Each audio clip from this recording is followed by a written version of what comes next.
All right, welcome everybody. This is Hilde Bensheimer, our February 2022 display case artist, and she has here with us her auto knitter cast iron vintage sock knitting machine.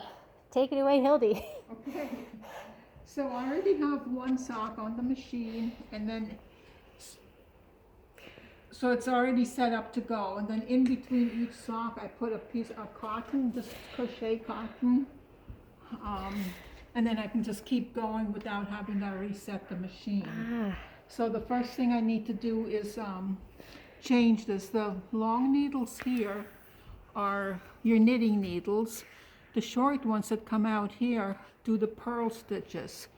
So I have to set it up for the new sock into a 1-1 rib, meaning one knit, one purl, one knit, one purl. So I have to set that up first, and then we can start.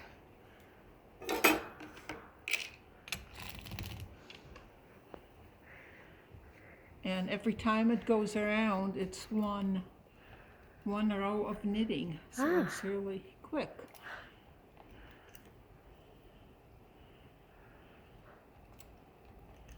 I don't know if you want to take a picture of the needles. They have this little latch on them. So that holds it in place?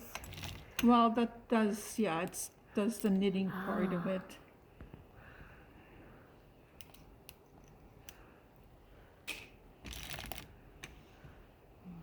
So right now you're actually doing the knitting itself? Well, I'm just getting it set up. Getting it set up, okay. Into a rib 1, a rib purl 1. So it's what I'm doing is setting up the cuff. So it's, you know, this is the cuff. I see, knit okay. 1, purl 1. So this top row is what we're seeing here. Right. I see.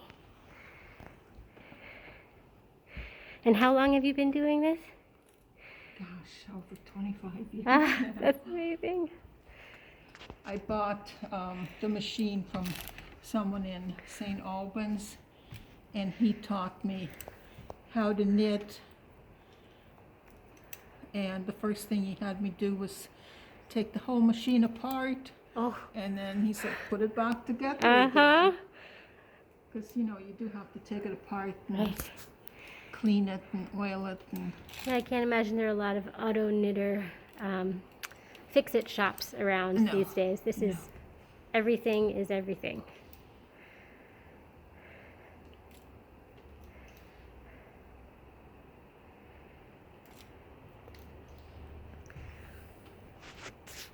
So the way it was set up prior to you doing this was the end of the sock, the last sock that I had on there. Okay. I mean, you'll see in a minute. Sure. So now can't get this back on there. Now I'm ready to start. These are weights. They help hold the yarn, you know, down so it doesn't jump off the needles. So that's my first row. And then I put this lever in, which, let's see, it makes these needles not knit. It just uses the outside needle. So I do 2 rows of that, and that creates the selvage edge, you know, this edge, so it doesn't unravel. And then I put them back into place, and then I knit. Usually I do, there's one that's not knitting. 25 rows, and of course I didn't count. So I'm just going to guess here. Okay.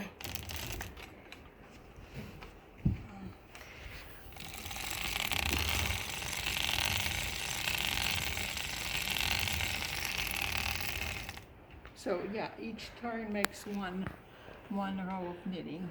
So now once I have my cuff done, as you know, as long as I want it, normally I do 25 rows. I don't know what I have on there now.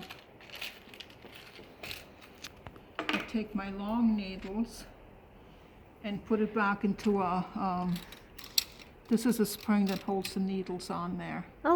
And this mark here marks the halfway point of the machine.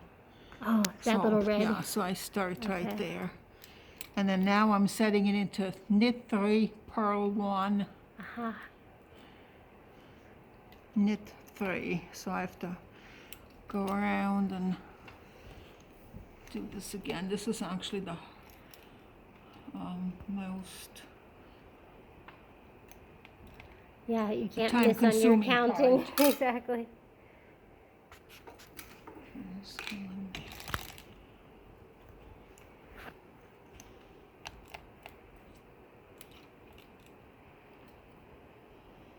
And these were originally made, is it for the war effort? Is it? Well, they were made in the early 1900s, but Ah, okay. yes, during the war, at least in Canada, I don't know about the US, they were giving them to families to knit socks because the soldiers needed warm socks. And the commercial sock industry was just beginning at that point, and I guess they couldn't keep up.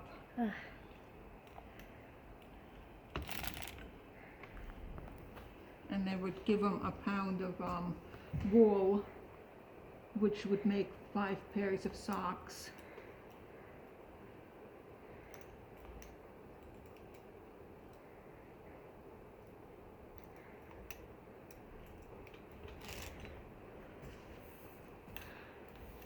Okay, so now it's all set up into a 1-1 or 3-1, so it's like knit 3, purl 1, Okay. and then knit 3 again. All right.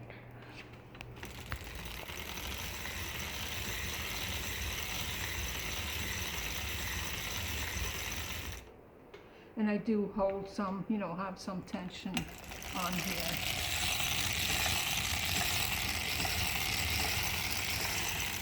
And this one's not knitting again.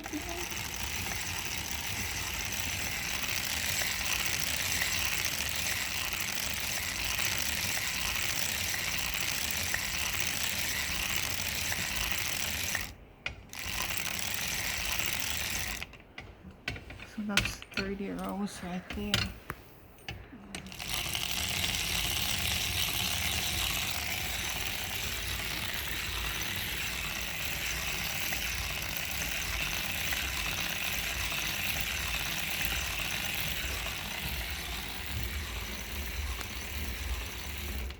So this is probably not going to be a... And then 10 rows before I start the heel, I usually put in a soft nylon thread just to, make it stronger.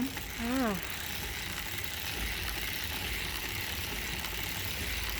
And that's pulling from down here. Okay.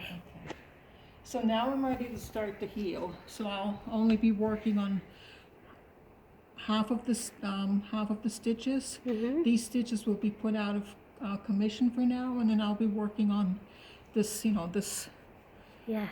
heel part. And to do that, let's see. Trying to think here. I have to go in back, and this is halfway in between my marks here. Oh, yeah.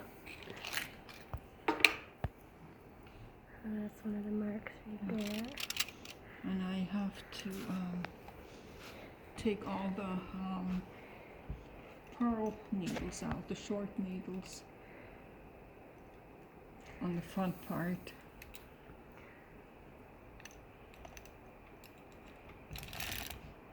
So how long does it take for you when there's not someone filming and talking to you to generally make, I guess, one sock? Well, it depends on... I'm missing some needles here.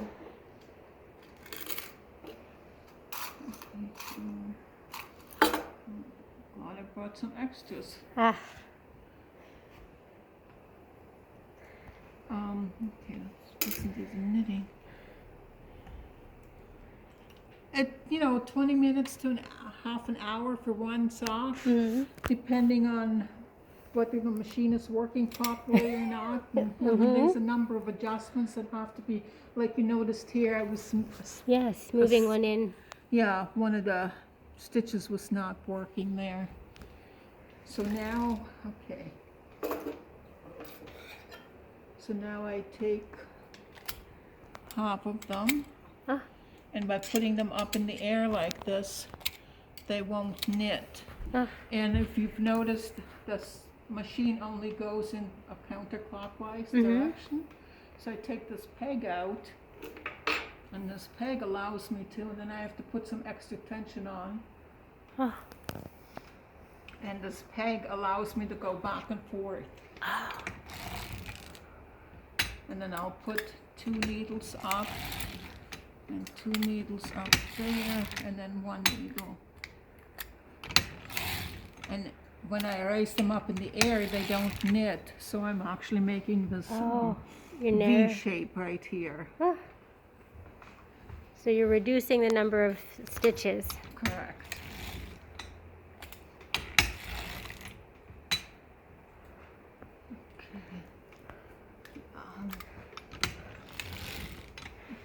Okay, something's not right, sorry.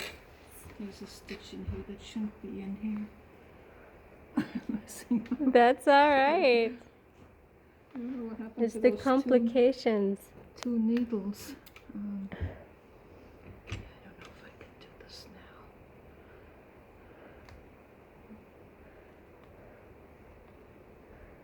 Oh, this is gonna be a messed up sock, but it still gives you the idea of how it works. Sure. Well, it also gives us the idea how complex this is. Okay, so where am I?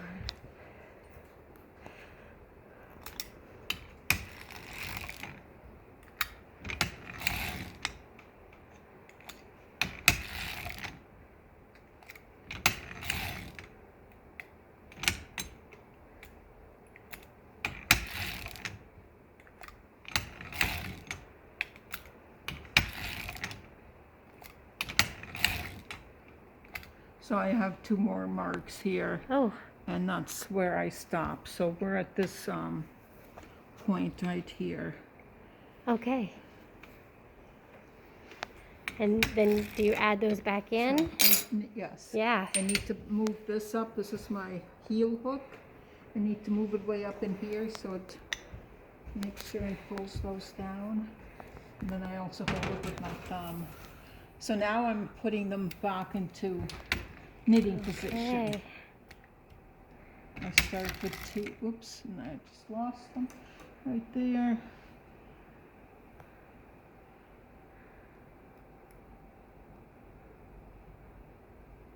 So this is Yeah. a tool that comes in handy. Yeah, in my studio I have lights up on the ceiling because, you know, it needs a lot of light too. Lot of moving little parts. And you want to make sure your latch is open because if it's closed, it doesn't knit. Yep, so I can see the ones that latches are open. Yeah, that little piece. Yeah.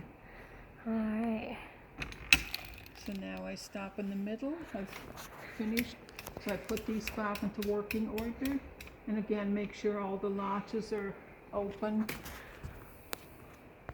And I can take this off.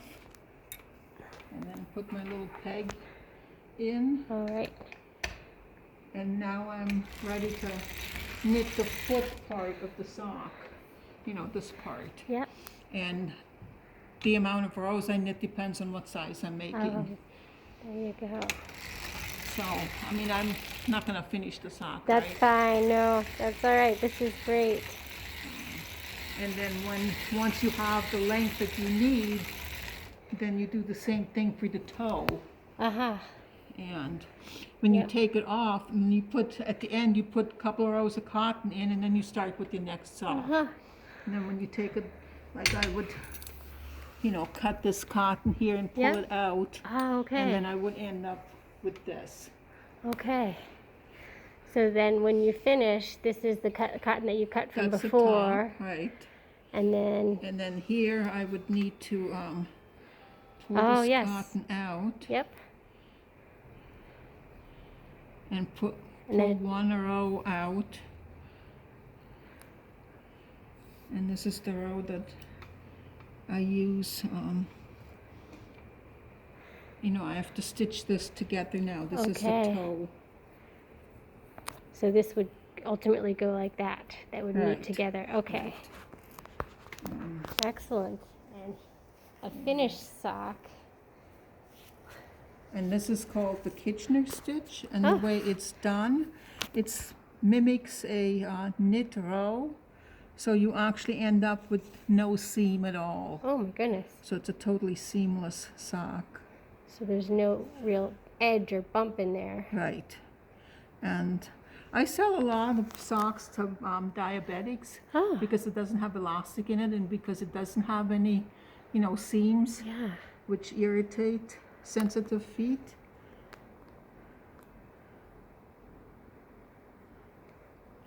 And you, depending upon how you set it up, you can change how many you have. So if it's a smaller sock, so smaller size would be fewer.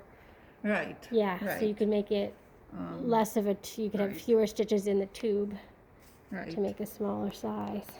So, Yep. I mean, so I there can it is. leave this Yeah. like it is, just Uh-huh. and people can Yes, see. that's great. Yeah. Wonderful. And then you just pull this out. Yep. You find where you Where you knotted started. it, Oh. and clip it, and then it just pulls out. Oh.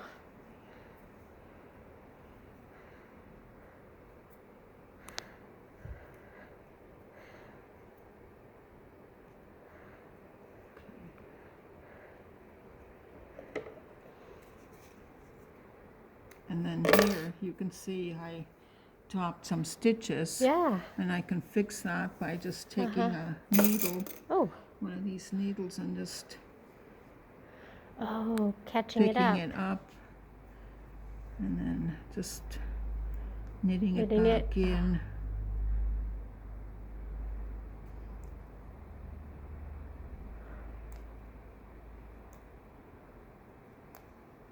And then I'll take a piece of yarn. Uh-huh. I can show, since I've got a piece here. Wow.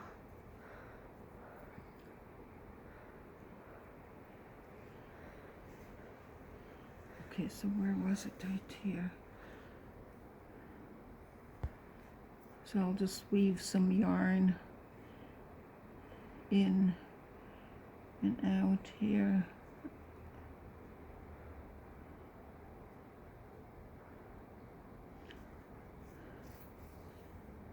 And pick up the stitch, the loose stitch. Right.